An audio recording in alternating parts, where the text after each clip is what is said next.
Hello everyone and welcome back to our channel. Want to reach new people who behave like your best customers? That's where similar audiences come in. In today's tutorial, I'll show you exactly how to use similar audiences in Google Ads 2026. Now, let's follow these few simple steps together. The first thing you want to do, I'm going to give you a quick guide on how to set up your Google Ads account.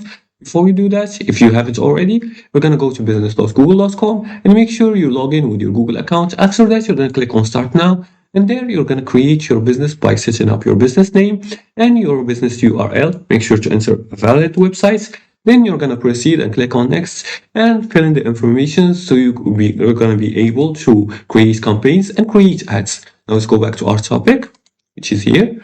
And we're going to ensure you have a source audience. Similar audiences are created automatically from remarketing lists, customer lists, etc. So you need enough data for Google to generate them. Once you have enough data, you're going to add the similar audience. You're going to go to audiences and then click on browse or select similar segments or segments. Then you're going to click on your data segment. You're going to click on the type. You're going to choose the type here and click on similar segments.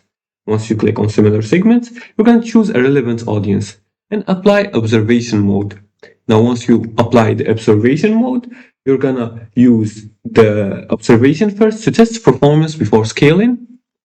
And after that, you're gonna, that's it.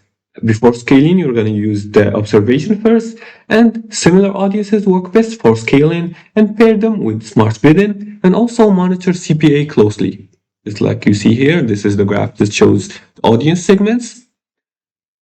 And that's it. That's how you use the similar segment audiences in Google Ads 2026 to expand reach while staying relevant. This was it for today's tutorial. If you liked this video and found it helpful, please like and subscribe and leave a comment below the video if you have further more questions about this topic. Thanks for watching and see you again in the next tutorial.